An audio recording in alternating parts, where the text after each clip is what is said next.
Dear learners, in this presentation we are going to learn call by reference in C programming language. We will be discussing two questions on this.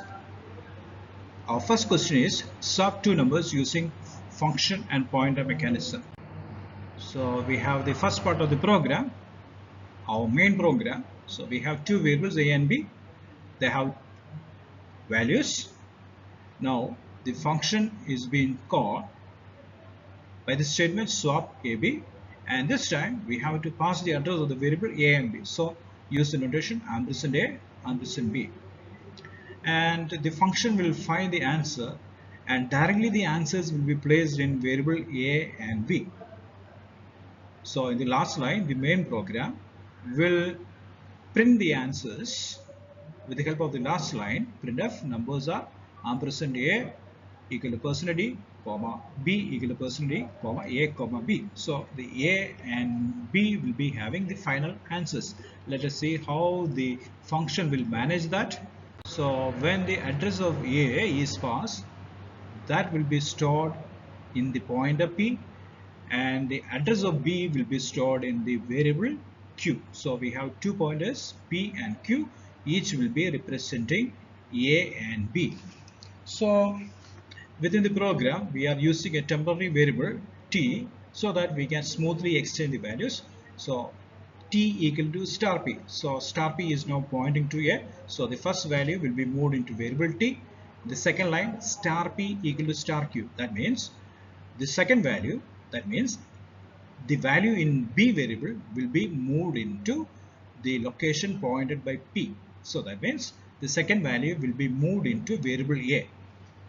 And in the last line star Q equal to T. So the original value that was there in A variable is now in the variable T will be moved into the location pointed by Q. So Q is pointing to variable B.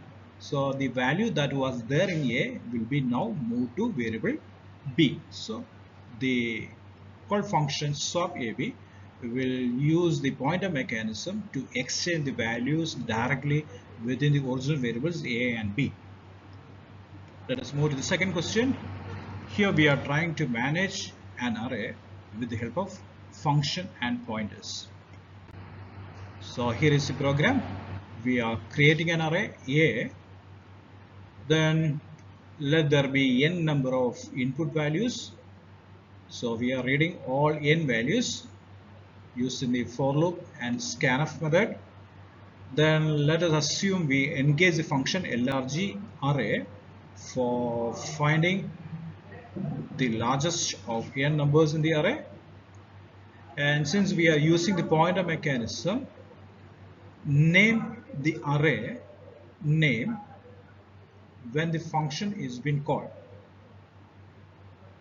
So when we say A, actually the address of the array A will be passed to the function. So once again, the function name is larg array, and inside A means the address of the array is going to get passed to the call function, comma n. So n is the number of array elements that will be passed as a value for the function. So the largest number, we assume that it will be found by the function, and that will be eventually returned to the main program, and that becomes available in B. So the last line we are printing the final result of the program. Printf largest array element is %, comma B. So we assume that larg array function will discover the answer, and that will be returned for the B variable in the main program. Now let us see how larg array function will discover the answer. larg array function is defined here. So we have a pointer variable and a normal variable. Int star P, int m. So P is a pointer variable that will point to the starting of the array, since the starting address is passed to variable P.